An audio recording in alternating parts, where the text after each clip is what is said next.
আজিৰ সংবাদমেলত মোৰ সৈতে উপস্থিত আছে অসম জাতীয় পৰিষদৰ মুখপাত্ৰ অমিতাভ বৰঠাকুৰ ডাঙৰীয়া, অমৃত খাটুনিয়াৰ ডাঙৰীয়া আৰু কাৰ্যালয় সম্পাদক নিখিল ভট্টাচাৰ্যী ডাঙৰীয়া। মোৰ নাম জিয়াউৰ ৰহমান, আপোনালোকে নিশ্চয় মোক চিনি পায়, ময়ো মুখপাত্ৰ। বিষয়টো আপোনালোক সকলোৰে অৱগত। এইকেইদিন অসমৰ ৰাইজক এই বিষয়টোৰ ওপৰত চৰ্চা কৰিবৰ কাৰণে বাতৰি কাকতত, টিভিৰ স্ক্ৰীণত এই বাতৰিটো চাবৰ কাৰণে মোটামুটি বাধ্যই কৰি তোলা হৈছে। যোৱা 1 অক্টোবৰৰ নিশা আপোনালোকে সকলোৱে নিশ্চয় জানে যে গুৱাহাটীৰ তাজ বিমানতা হোটেলৰ পৰা ওলাই অহা এগৰাকী মডেলৰ গাড়ীৰ খুন্দাত কেইবাগৰাকী শ্ৰমিক গুৱাহাটীৰ GS ৰোডত আহত হৈছিল আৰু এই শ্ৰমিককেইজনৰ এজনৰ, তেওঁৰ নাম জোচেফ মাৰাক, তেওঁৰ 2খন ভৰি কাটিবলগীয়া অৱস্থা হৈছে। আন কেইবাজনো ঘূণীয়া হৈ আহত হৈ চিকিৎসাধীন হৈ থাকিবলগীয়া হৈছে। আপোনালোকে এইটো কথাও নিশ্চয় জানে যে ইতিমধ্যে অসমৰ এগৰাকী বিশিষ্ট নিউৰ'চাৰ্জন ডাক্তৰ নৱনীল বৰুৱাক অসম আৰক্ষীয়ে গ্ৰেপ্তাৰ কৰিছে আৰু জামিনত মুকলি কৰি দিছে। তেখেতৰ বিৰুদ্ধে অপৰাধীক ৰক্ষণাবেক্ষণ দিয়াৰ আৰু লুকুৱাই ৰখাৰ আৰু ষড়যন্ত্ৰ কৰাৰ অভিযোগ অনা হৈছে। ডাক্তৰ নৱনীল বৰুৱাই অপৰাধ কৰিছে নাই কৰা আমি নাজানো, এইটো পুলিচৰ ইনভেষ্টিগেশ্যনত ওলাব। ল will take it own course. কিন্তু এই গোটেই পৰিক্ৰমাটোত ক'ৰবাত এনেকুৱা লগা নাইনে, বস্তুটো দেখিবলৈ এনেকুৱা লগা নাইনে যে ৰাইজৰ দৃষ্টি য'ত নিবদ্ধ হ'ব লাগিছিল, সংবাদ মাধ্যমক, ছ'চিয়েল মিডিয়াক যিটো ডাইৰেকশ্যনত চৰকাৰে নিজৰ দৃষ্টিভংগীবোৰ প্ৰকাশ কৰিব লাগিছিল, সেইটো ডাইৰেকশ্যনত প্ৰকাশ নকৰি সকলোকে, আৰক্ষীক, প্ৰশাসনক, ৰাইজক সকলোকে যিটো দিশত ব্যস্ত কৰি ৰখাৰ প্ৰয়োজন আছিল, চৰকাৰখনে যিটো বিষয়ে ধ্যান দিয়াৰ প্ৰয়োজন আছিল, সেইবোৰৰ পৰা যেন ধ্যান আঁতৰাই ক'ৰবাত বেলেগত নি পেলাই নিবদ্ধ কৰি ৰখা হৈছে। আপোনালোক আমাৰ এই সংবাদমেললৈ আহোঁতে নিশ্চয় কোনোবাই বাইক লৈ আহিছে, কোনোবাই গাড়ী লৈ আহিছে, আৰু আজি আপোনালোকে নিশ্চয় তেল ভৰাইছে গাড়ীত। এইকেইদিন আপোনালোকেই বাতৰিবোৰ সম্প্ৰচাৰ কৰি আছে, বাতৰিবোৰ লিখি আছে যে পেট্ৰল ডিজেলৰ কি অভাৱনীয় মূল্য বৃদ্ধি। এগৰাকী মন্ত্ৰীয়ে, এগৰাকী কেন্দ্ৰীয় চৰকাৰৰ দায়িত্বশীল মন্ত্ৰীয়ে কৈছে যে পেট্ৰল ডিজেলৰ মূল্য হেনো পানীতকৈও কম, পানীৰ মূল্য হেনো পেট্ৰলৰ ডিজেলতকৈহে বেছি, পানীতকৈও বোলে পেট্ৰল ডিজেলৰ মূল্য কম।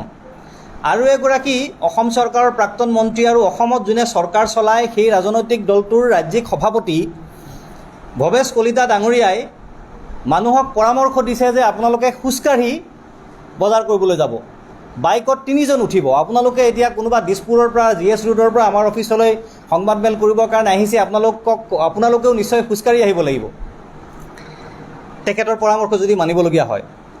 গতিকে আমি এই গোটেই বিষয়টো ৰাইজৰ আগত আপোনালোকৰ জৰিয়তে কিছুমান বস্তু উপস্থাপন কৰিব বিচাৰিছোঁ, কিছুমান বিষয় উপস্থাপন কৰিব বিচাৰিছোঁ, যিবোৰ কথা ৰাইজে বিশ্লেষণ কৰিব, বিচাৰ কৰিব। প্ৰথম বিষয়টো হ'ল, যিটো বিষয়বস্তুক লৈ পেলাই এইকেইদিন আৰক্ষীক ব্যস্ত ৰখা হৈছে, সংবাদ মাধ্যমক ব্যস্ত ৰখা হৈছে, ছ'চিয়েল মিডিয়াক ব্যস্ত ৰখা হৈছে, ৰাইজক ব্যস্ত ৰখা হৈছে, সেইটো হ'ল ৰাজকন্যা বৰুৱা ডাঙৰীয়ানীৰ সেই দুৰ্ঘটনাটো আৰু ডাক্তৰ নৱনীল বৰুৱাৰ গ্ৰেপ্তাৰ। ৰাজকন্যা বৰুৱা ডাঙৰীয়ানীক গ্ৰেপ্তাৰ কৰা হৈছে, ক'বলগীয়া নাই, আইনে ব্যৱস্থা ল'ব। ডাক্তৰ নৱনীল বৰুৱাক গ্ৰেপ্তাৰ কৰা হৈছে, মুকলি কৰি দিয়া হৈছে, ইনভেষ্টিগেশ্যনত ৰখা হৈছে, কথা নাই, আইনে তাৰ ব্যৱস্থা ল'ব। কিন্তু আইন সকলোৰে কাৰণে সমান হ'ব লাগে আৰু আইন স্বচ্ছ হ'ব লাগে। আচলতে গোটেই ঘটনাটো কি? এটা হিট এণ্ড ৰান কেছ নহয় জানো? দ্ৰুত বেগত, অনিয়ন্ত্ৰিত বেগত গাড়ী চলাই গাড়ী নিয়ন্ত্ৰণ কৰিব নোৱাৰি দুৰ্ঘটনা ঘটাৰ এটা ঘটনা, আৰু তাৰ লগত সংলগ্ন হৈ আছে হোটেল তাজ বিমানতাত আয়োজিত এটা নৈশ পাৰ্টি। এতিয়া প্ৰশ্ন হ'ল, সেই নৈশ পাৰ্টিটো আয়োজন কোনে কৰিছিল?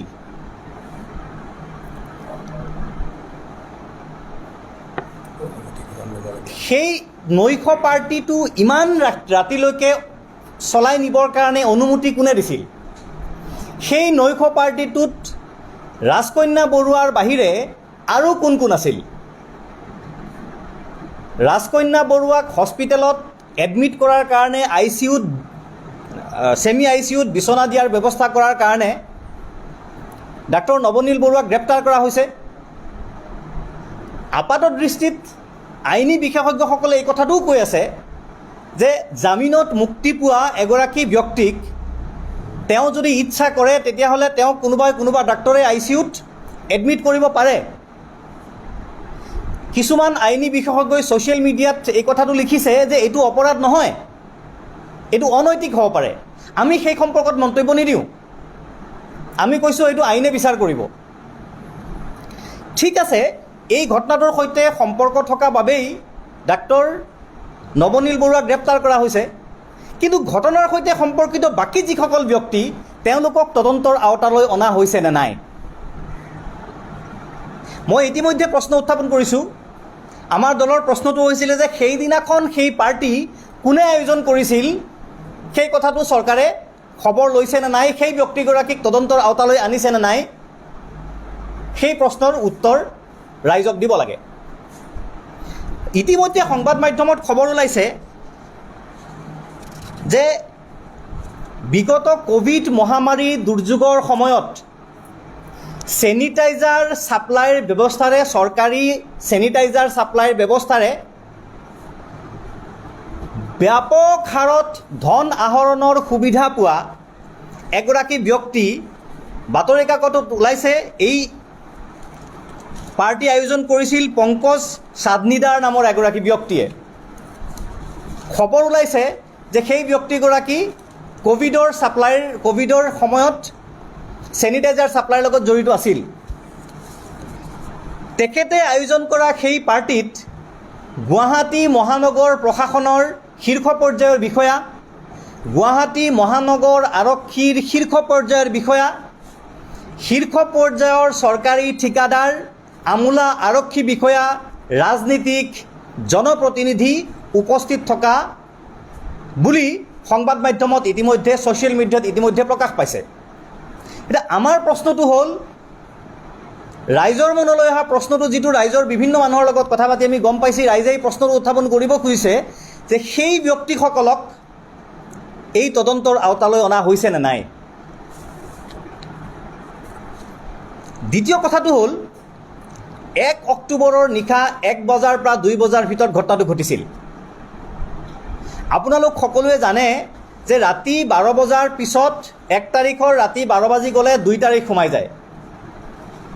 2 তাৰিখে 2 অক্টোবৰৰ দিনা আমাৰ দেশৰ জাতিৰ পিতা মহাত্মা গান্ধীৰ জন্মদিন আছিল আৰু সেইটো এটা ড্ৰাই ডেত মদ বিক্ৰী কৰা, মদ সেৱন কৰা নিষিদ্ধ। ৰাতি 1 বজাৰ পৰা 2 বজাৰ ভিতৰত যদি ঘটনাটো ঘটিছে তেতিয়াহ'লে তাৰ 1 ঘণ্টা, আধা ঘণ্টা, 2 ঘণ্টা আগত নিশ্চয় কোনোবাই মদ খাইছে। আৰু ক'ত খাইছে?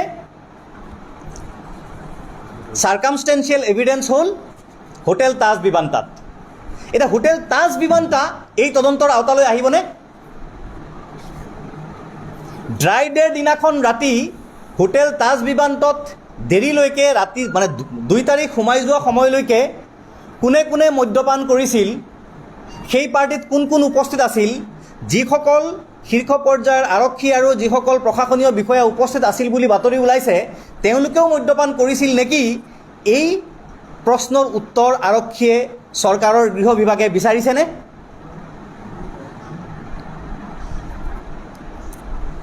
তাজ বিমানতা হোটেলে ৰাতি 12 বজাৰ পিছলৈকে পাৰ্টি কৰা মানুহক তেওঁলোকৰ কেম্পাছত এলাউ কৰি পাৰ্টি কৰিবৰ কাৰণে সুবিধা কৰি দি তেওঁলোকে এফালে ড্ৰাই ডে ৰুল আৰু আনফালে কোভিড প্ৰট'কল ভংগ কৰা নাইনে? কোভিড প্ৰট'কল ভংগ কৰাৰ কাৰণে এই আৰক্ষীয়ে আজি কিছুদিন আগলৈকে মানুহৰ গাৰ কাপোৰ খুলি কোবোৱাৰ অসংখ্য দৃশ্য আপোনালোকেই সংবাদ মাধ্যমত সম্প্ৰচাৰ কৰিছিল। যদি সাধাৰণ মানুহে কোভিড প্ৰট'কল ভংগ কৰাৰ কাৰণে পুলিচৰ অত্যাচাৰ, আৰক্ষীৰ লাঠিৰ কোব খাবলগীয়া হয়, অন্যান্য ধৰণৰ অত্যাচাৰ সহ্য কৰিবলগীয়া হয়, কাণত ধৰি উঠা বহা কৰিবলগীয়া হয়, সামাজিকভাৱে হিউমিলিয়েশ্যন হ'ব পৰা পৰিস্থিতিৰ সন্মুখীন হয়, তেতিয়াহ'লে এই যিগৰাকী ব্যক্তিয়ে ক'ভিড প্ৰট'কল ভংগ কৰিলে আৰু 2 নম্বৰ ড্ৰাই ডেৰ ৰুল ভংগ কৰিলে তেওঁলোকৰ বিৰুদ্ধে একশ্যন হ'বনে নহয়? আৰু ৰাতি ইমান দেৰিলৈকে আনকি 2 অক্টোবৰলৈকে আৰু ক'ভিড প্ৰট'কল ভংগ কৰি নিশা 9 বজাৰ পিছলৈকে পাৰ্টিৰ কৰিবলৈ অনুমতি দিয়া তাজ বিবান্তা হোটেলৰ বাৰৰ লাইচেঞ্চ কেঞ্চেল হ'ব লাগে নে নালাগে? এই প্ৰশ্নখিনি আমি অসম জাতীয় পৰিষদে উত্থাপন কৰিছোঁ। এই প্ৰশ্নৰ উত্তৰ চৰকাৰে স্পষ্ট কৰক। অসমৰ স্বয়ং আৰক্ষী সঞ্চালক প্ৰধান ডাঙৰীয়াই যোৱা পৰহি সংবাদ মাধ্যমৰ আগত অকপটে স্বীকাৰ কৰিছে যে এই ঘটনাটোত আৰক্ষীৰ দ্বাৰা ভুল হৈছিল। আৰক্ষীৰ দ্বাৰা ভুল হোৱা বুলি স্বয়ং আৰক্ষীৰ মুৰব্বীগৰাকীয়ে এনেদৰে ৰাজহুৱাকৈ প্ৰকাশ কৰাটো আচলতে আৰক্ষীৰ বাবে এটা লজ্জাজনক বিষয়। যি সময়ত আমাৰ আৰক্ষী ব্যৱস্থাক এনকাউণ্টাৰৰ অবাধ ক্ষমতা প্ৰদান কৰি পুলিচৰ শক্তি ক্ষমতা আৰু সামৰ্থ্য বৃদ্ধি কৰা বুলি চৰকাৰীভাৱে বুজাবলৈ যত্ন কৰা হৈছে, প্ৰতীয়মান কৰিবলৈ যত্ন কৰা হৈছে, তেনেকুৱা সময়ত এগৰাকী হাই প্ৰফাইল অভিযুক্তৰ ক্ষেত্ৰত আৰক্ষীৰ এনে ব্যৰ্থতা এনে দুৰ্বলতা আচলতে সাংঘাতিকভাৱে লজ্জাজনক। আৰু ইয়াৰ জৰিয়তে আচলতে আৰক্ষীক স্বচ্ছতা আৰু আৰক্ষীক সক্ষম কৰি তোলাৰ এই গোটেই প্ৰক্ৰিয়াটোৰ আচলতে ভেকু ভাওনা নেকি, এনেকুৱা এটা প্ৰশ্নও মানুহৰ মনত উদয় হৈছে। এতিয়া আৰক্ষী সঞ্চালক প্ৰধান ডাঙৰীয়াই যে ক'লে যে আমাৰ আৰক্ষীৰ দ্বাৰা ভুল হৈছে, প্ৰশ্ন উঠিছে আচলতে সেই ভুলেই হৈছিল, এক্সিডেণ্টেল, চাৰ্কামষ্টেঞ্চিয়েল নে কাৰোবাৰ নিৰ্দেশত হৈছিল? যদি কাৰোবাৰ নিৰ্দেশত হৈছে, কাৰণ সেই পাৰ্টিত অসম আৰক্ষীৰ শীৰ্ষ পৰ্যায়ৰ বিষয়া, অসম প্ৰশাসনৰ শীৰ্ষ পৰ্যায়ৰ বিষয়া উপস্থিত আছিল বুলি বাতৰি ওলাইছে। যদি এই বাতৰি সত্য হয়, তেতিয়াহ'লে আৰক্ষীৰ দ্বাৰা সংঘটিত সেই ভুল কাৰোবাৰ নিৰ্দেশত হৈছে বুলি ভবাৰ থল আছে। গতিকে আৰক্ষীয়ে স্পষ্ট কৰিব লাগে, গৃহ বিভাগে স্পষ্ট কৰিব লাগে যে সেই ভুল কাৰোবাৰ নিৰ্দেশত হৈছিল নেকি, যদি হৈছিল কাৰ নিৰ্দেশত হৈছিল, আৰু যদি কাৰোবাৰ নিৰ্দেশত হৈছিল তেতিয়াহ'লে সেই ব্যক্তিগৰাকী, সেই ব্যক্তিকেইগৰাকী, সেই আৰক্ষী বিষয়াকেইগৰাকী, প্ৰশাসনৰ শীৰ্ষ বিষয়াকেইগৰাকী কোন, কাৰ নিৰ্দেশত আৰক্ষীয়ে সেই ভুল কৰিবলগীয়া হ'ল? এই প্ৰশ্নৰ উত্তৰ অসম আৰক্ষীয়ে চৰকাৰক দিব লাগিব। কথাটো আমি এইকাৰণে কৈছোঁ যে 1 অক্টোবৰ তাৰিখে ড্ৰাই ডেৰ আগদিনাখন আমি সদায় দেখি থাকোঁ অসম আৰক্ষীয়ে তেখেতসকলৰ স্বচ্ছতা, তেখেতসকলৰ সক্ষমতা দেখুৱাবৰ বাবে বিভিন্ন ধৰণৰ কাম কৰে। আমি তেনে কামক প্ৰশংসা কৰোঁ। আমি বিচাৰোঁ আমাৰ অসম আৰক্ষী সিমান সক্ষম হ'ব লাগে। আমাৰ অসম আৰক্ষীয়ে ভাৰতৰ সকলো ৰাজ্যৰ আৰক্ষী বিভাগতকৈ বেছি সক্ষম হৈ উঠক, সেইটো আমি বিচাৰোঁ। আৰু তাৰ কাৰণে যি সহযোগিতাৰ প্ৰয়োজন সকলো সহযোগিতা আমি কৰিব বিচাৰোঁ, কৰি আহিছোঁ। 1 অক্টোবৰ তাৰিখে আমি দেখিছোঁ যে ৰঙিয়াৰ পৰা এগৰাকী নে দুগৰাকী মহিলাই চুলাই মদ আনি 50 লিটাৰ নে কিমান চুলাই মদ আনি আছিল, আৰু মালিগাঁৱত আৰক্ষীয়ে সেই গাড়ীখন ৰখাই সেই মহিলা এগৰাকী নে দুগৰাকীক তেখেতসকলৰ বিৰুদ্ধে আইনী ব্যৱস্থা গ্ৰহণ কৰিছে, আটক কৰিছে, থানালৈ লৈ গৈছে আৰু তেখেতসকলৰ বিৰুদ্ধে কেছ ফাইল কৰিছে। আৰু সংবাদ মাধ্যমক তেখেতসকলে খবৰ দি মাতি লৈ গৈছে, আৰু সংবাদ মাধ্যমত অসম আৰক্ষীৰ সেইটো এটা বৃহৎ সাফল্য বুলি দেখুওৱা হৈছে। এতিয়া আমাৰ প্ৰশ্নটো হ'ল, যদি চুলাই মদ আটক কৰাটো অসম আৰক্ষীৰ সক্ষমতা, সফলতা হয়, তেতিয়াহ'লে তাজ বিমানতাৰ সেই ঘটনাটো উন্মোচিত কৰিব পৰাটো আৰু তাত জড়িত অপৰাধীসকলক, যদি সঁচাকৈ তেওঁলোক অপৰাধী হয়, সেইসকলক বিচাৰি উলিওৱাটো অসম আৰক্ষীৰ তাতোকৈ ডাঙৰ আৰু এটা সফলতা নিশ্চয় হ'ব। সেই সফলতাটো অসম আৰক্ষীয়ে কেতিয়া দেখুৱাব? কথাটো এনেকুৱা হ'ব নালাগে যে কাৰোবাৰ বাবে খেনুৰ বাবে ৰান্ধে বাঢ়ে, খেনুৰ বাবে দুৱাৰ দাঙে, খেনুৰ বাবে ৰন্ধা বঢ়া, খেনুৰ বাবে দুৱাৰ দাঙেটো হ'ব যাতে নালাগে। এই কথাখিনি আমি উত্থাপন কৰাৰ কাৰণটো হ'ল যে আমি বিচাৰোঁ অসম আৰক্ষী সক্ষম হওক, অসম আৰক্ষী সফল হওক, আৰু অসম আৰক্ষীৰ বিৰুদ্ধে, অসম আৰক্ষীৰ ওপৰত ৰাইজে উত্থাপন কৰা কিছুমান অভিযোগ আৰু মানুহৰ মনত হোৱা সন্দেহ, এইবোৰ ইমান সোনকালে দূৰ হওক। অসম আৰক্ষীৰ মান, অসম আৰক্ষীৰ মৰ্যাদা, অসম আৰক্ষীৰ সন্মান আৰু বাঢ়ক। ইয়াৰ লগতে প্ৰাসংগিকভাৱে আৰু এটা প্ৰশ্নৰ অৱতাৰণা হয় যে যি সময়ত পেট্ৰল ডিজেলৰ মূল্য বৃদ্ধি হৈ সাধাৰণ মানুহৰ জীৱন ধাৰণ কৰাটো দুৰ্বিষহ হৈ গৈছে, সকলো বস্তুৰ মূল্য বৃদ্ধি হৈছে, পেট্ৰল ডিজেলৰ চেঞ্চুৰী কোবোৱাৰ লগে লগে এতিয়া বস্তুৰ দাম নিয়ন্ত্ৰণ কৰাটো যেন মানুহে আশাই কৰিব নোৱাৰে এনেকুৱা এটা পৰিস্থিতি হৈছে। দুখীয়া মানুহৰ জীৱন ধাৰণৰ পথ ৰুদ্ধ হৈ গৈছে। তেনেকুৱা সময়ত চৰকাৰে মূল্যবৃদ্ধি নিয়ন্ত্ৰণৰ ব্যৱস্থা কৰাৰ সলনি আৰক্ষী বিভাগক, সংবাদ মাধ্যমক, মই আকৌ কৈছোঁ কথাটো আগতে কৈছিলোঁ, সংবাদ মাধ্যমক, আৰক্ষী বিভাগক, ৰাইজক এটা নিৰ্দিষ্ট বিষয়ৰ ওপৰত ব্যস্ত কৰি ৰাখিব বিচাৰিছে নেকি? এতিয়া অসম ৰাজ্যিক বিজেপিৰ সভাপতিগৰাকীয়ে যেতিয়া কয় যে এখন বাইকত 3জন উঠিব, তেখেতে ট্ৰেফিক ৰুল নাজানে নেকি? নে ট্ৰেফিক ৰুল ভংগ কৰিবৰ কাৰণে তেখেতে মানুহক এনকাৰেজ কৰিছে? আচলতে তেখেতৰ বিৰুদ্ধে চৰকাৰে পুলিচে ছমটো কেছ ৰেজিষ্টাৰ কৰি একশ্যন ল'ব লাগিছিল। অসম আৰক্ষীক হাঁহিয়তৰ পাত্ৰ কৰি তুলিছে আজি অসম বিজেপিৰেই ৰাজ্যিক সভাপতিগৰাকীয়ে। কেন্দ্ৰীয় মন্ত্ৰী এগৰাকীয়ে কৈছে যে মানে পানীৰ দৰহে আচলতে পেট্ৰল ডিজেলতকৈ বেছি বোলে। এনেকুৱা ধৰণৰ তুলুঙা মন্তব্য কৰি মন্ত্ৰীৰ পদ এটাক অৱমাননা কৰা, মন্ত্ৰীৰ পদটোক হাঁহিয়তৰ পাত্ৰ কৰা, অযোগ্য ব্যক্তিয়ে মন্ত্ৰীৰ পদ দখল কৰিছে, মানে মন্ত্ৰীৰ পদত আসীন হৈ আছে বুলি ভাবিবৰ কাৰণে মানুহক ৰাস্তা খুলি দিয়া, এনেকুৱা ধৰণৰ ব্যক্তিৰ বিৰুদ্ধে আচলতে ব্যৱস্থা গ্ৰহণ কৰিব লাগিছিল।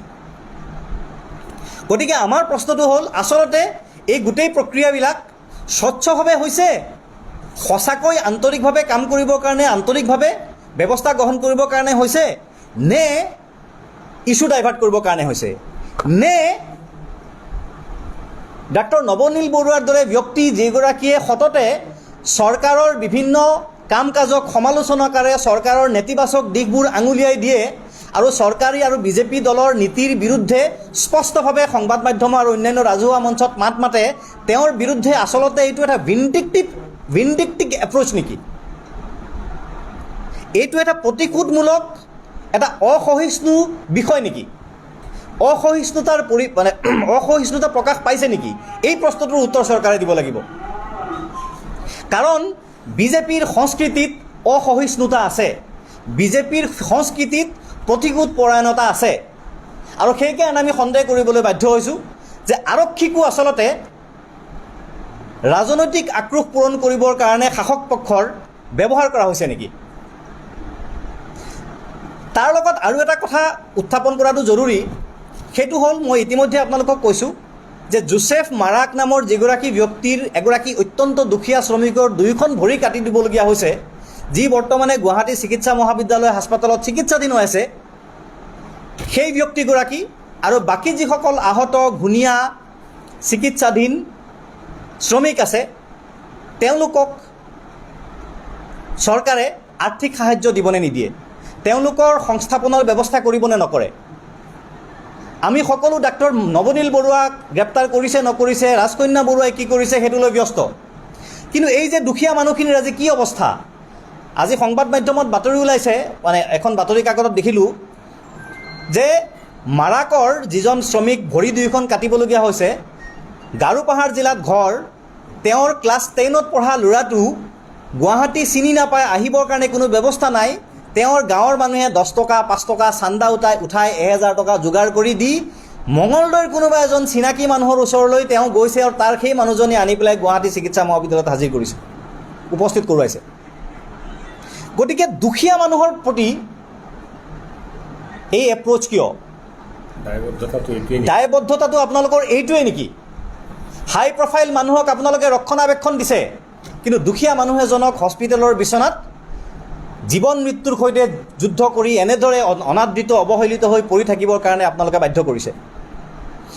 গতিকে এই মাৰাকক 50 লাখ টকাৰ সাহায্য প্ৰদান কৰিব লাগে, ক্ষতিপূৰণ, আৰু বাকী যিসকল গুৰুতৰভাৱে আহত ব্যক্তি আছে শ্ৰমিক, তেখেতসকলক 20 লাখ টকাকৈ আৰ্থিক সাহায্য প্ৰদান কৰিব লাগে ক্ষতিপূৰণ হিচাপে, আৰু তেওঁলোকৰ সংস্থাপনৰ ব্যৱস্থা কৰিব লাগে। কাৰণ এই ঘূণীয়া মানুহজনে তেওঁৰ সন্তান, পঢ়ি থকা সন্তান তিনিটা বুলি ওলাইছে, সন্তানক পোহপাল দিবৰ কাৰণে তেওঁৰ ওচৰত দ্বিতীয় ব্যৱস্থা নাথাকিব। গতিকে আমি দাবী কৰিছোঁ যে এওঁলোকক এই ধৰণৰ, আমি যি কৈছোঁ সেই ধৰণৰ আৰ্থিক সাহায্য প্ৰদান কৰি এটা নজিৰ চৰকাৰে স্থাপন কৰিব লাগে। এইখিনিয়ে আজি আমাৰ আপোনালোকৰ আগত ক'বলগীয়া আছিল। আমাৰ কথাখিনি শুনাৰ কাৰণে আপোনালোকক ধন্যবাদ জনাইছোঁ। ৰামেশ্বৰ তেলীয়ে যে কৈছে পেট্ৰল ডিজেলৰ দামটো অদ্ভুত এটা মন্তব্য দিছে যে কোভিড ভেকচিন বিনামূলীয়াকৈ দিয়াৰ কাৰণে পেট্ৰল আৰু ডিজেলৰ দাম বাঢ়ি গৈছে। সংবাদ মাধ্যমৰ যিটো বাতৰি প্ৰকাশ পাইছে, ৰামেশ্বৰ তেলী ডাঙৰীয়াই কৈছে কোভিড ভেকচিনৰ বিনামূলীয়াকৈ দিয়াৰ কাৰণে। তেখেতৰ এইখিনিও সম্যক জ্ঞান নাই যে চৰকাৰৰ এটা দায়িত্ব, স্বাস্থ্যৰ প্ৰতি কোভিড ভেকচিনটো বিনামূলীয়াকৈ দিয়াটো এটা দায়িত্ব। তেখেতে কয় যে পেট্ৰল আৰু ডিজেলৰ মূল্য বৃদ্ধিৰ কাৰণ হৈছে সেইটো। গতিকে এনেকুৱা অদ্ভুত কিছুমান যেতিয়া এজন দায়িত্বশীল কেন্দ্ৰীয় মন্ত্ৰীয়ে বক্তব্য দিয়ে, গতিকে দেখা যায় যে তেখেতসকলে কেনেকৈ চৰকাৰখন চলাই আছে বহুত সন্দেহযুক্ত। মই সন্দেহ কৰিছোঁ। এটাৰ পিছত এটা আঁচনি দি গৈ আছে, অথচ যিখিনি মানুহে পাব লাগে, আজি দৰিদ্ৰ পৰিয়াল যিকেইটাই শ্ৰমিক কেইজনক এতিয়ালৈকে কিন্তু চৰকাৰৰ তৰফৰ পৰা কোনো সাহায্য অহা নাই। অথচ এটা জিয়াউৰ ৰহমান ডাঙৰীয়াই যেনেকৈ কৈছে, বিভ্ৰান্ত কৰি ৰাখিব লাগে মানুহক। এতিয়া নৱনীল বৰুৱা আৰু বৰুৱাৰ কথা লৈ পেলাই যাতে গোটেই পৃথিৱী তলপাৰ লাগি থাকক, অথচ যিখিনি হাই প্ৰফাইল মানুহে যাতে সেইটো গাপ খাই যায়, তেনেকুৱা এটা পৰিস্থিতিত লৈ আহিব। সদায় কিবা এটা হ'লে এটা ডাইভাৰ্চন কৰিবৰ কাৰণে এটা অন্য এটা কথা উলিয়াই দি পেলাই গোটেই মানুহক বিভ্ৰান্ত কৰাৰ যিটো পৰিকল্পনা সদায়, সেইটো আমি বৰ চিন্তনীয় বিষয় হৈ পৰিছে। কিবা প্ৰশ্ন থাকিলে আপোনালোকে কৰিব পাৰে। কি কৈছে? হয় হয়, আমি সন্দেহ কৰিছোঁ যে পংকজ সাধনীধৰা বুলি যিগৰাকী ব্যক্তিৰ নাম ওলাইছে, সেই ব্যক্তিগৰাকীক যদি আৰক্ষীয়ে গ্ৰেপ্তাৰ নকৰে, কাৰণ সেই ব্যক্তিগৰাকীক গ্ৰেপ্তাৰ কৰিব লাগিব। আইনে কৈছে যে ৰাতি 12 বজাৰ, প্ৰথম কথা ৰাতি 9 বজাৰ পিছত তেওঁ পাৰ্টি আয়োজন কৰিব নোৱাৰে। কোভিড প্ৰট'কল ভংগ হৈছে, আছাম ডিজাষ্টাৰ মেনেজমেণ্ট এক্ট 2005 ভংগ হৈছে। সেই আইনৰ প্ৰভিজন মতে তেখেতক এনেও গ্ৰেপ্তাৰ কৰিব লাগে, তেওঁ ৰাতি 9টা বজাৰ পিছত পাৰ্টি আয়োজন কৰিব নোৱাৰে। গতিকে তেওঁক কি কাৰণে আইনৰ আওতালৈ অনা নাই, তেওঁক কি কাৰণে বিচাৰৰ সন্মুখীন কৰা নাই, তেওঁক কি কাৰণে গ্ৰেপ্তাৰ কৰা নাই, তেওঁৰ বিৰুদ্ধে কি কাৰণে তদন্ত হোৱা নাই, তেওঁক কি কাৰণে থানালৈ মাতি আনি ইনভেষ্টিগেশ্যনত উপস্থিত কৰোৱা নাই। এনেকুৱা কিবা সন্দেহ হয়, এনেকুৱা কিবা কাৰণ আছে নেকি যে তেখেতক মাতি আনিলে আন বহুত মানুহ ওলাই যাব? এই কথাটো ইতিমধ্যে আপোনালোকক কৈছোঁ। আৰু এটা কথা, সেই পাৰ্টিটোত যিসকল বিষয়া, আৰক্ষী বিষয়া বা হাই প্ৰফাইল মানুহ আছে, সেই গোটেইখিনি কি কয় CCTV কেমেৰা ফুটেজত অলৰেডি ওলাইছে। ওলোৱাৰ পিছত আৰক্ষীয়ে কিয় সেই ব্যক্তিসকলৰ নাম আজিলৈকে প্ৰকাশ কৰা নাই যে এই পাৰ্টিটোৰ এইখিনি মানুহ আছিলে, বা যিসকল মানুহক নিমন্ত্ৰণ কৰা হৈছিলে সেই পাৰ্টিটোলৈ, সেই নিমন্ত্ৰণী লিষ্ট এখন আছে বা তাজ বিমানতাই জানে। গতিকে অট'মেটিকেলি গোটেই এটা লোক ঢাক কৰিবলগীয়া বস্তু নাই। যিসকল মানুহে সেই তাত গৈছে তাৰ নামটো অট'মেটিকেলি ওলাব লাগে। এটা কথা আমাৰ নিশ্চিত, আমি দাবী কৰোঁ কোনো মানুহ আইনৰ উৰ্ধত নহয়, আইনৰ উৰ্ধত কোনো নহয়। আৰু সেই পাৰ্টিটোৱে দায়ী আছে সেইদিনাখন এক্সিডেণ্টটো। সেই পাৰ্টি যদি 9টা বজাত শেষ হ'লহেঁতেন, সেইদিনা 1টা বজাত এই দুৰ্ঘটনা নহ'লহেঁতেন আৰু এই 8জন শ্ৰমিক আহত নহ'লহেঁতেন। তাৰে এজনৰ ভৰি চিৰজীৱন ঘূণীয়া হ'ব লগা হ'ল। তাৰ কাৰণে দায়ী সেইকেইজন ব্যক্তি, যিকেইজন ব্যক্তি তাত উপস্থিত আছিলে। এইকেইজন ব্যক্তিক প্ৰথমতে এৰেষ্ট কৰি যিখিনি যাৱতীয় ব্যৱস্থা ল'ব লাগে অতি সোনকালে চৰকাৰ যাতে লয়, তাৰ কাৰণে আমি দাবী উত্থাপন কৰিছোঁ অসম জাতীয় পৰিষদে। অন্যথা আমি ভাবিম তেওঁলোকে দুখীয়া মানুহৰ পক্ষত থিয় নহয়, ধনী মানুহৰ পক্ষত যে সদায় থিয় হয়, এইটো কথা নিশ্চিত আমি তাকে মানিবলৈ বাধ্য হ'ম। কোভিড প্ৰট'কলৰ কাৰণে স্কুল খোলা নাই, কোভিড প্ৰট'কলৰ কাৰণে বহুত ৰাজহুৱা কাম কাজ হোৱা নাই।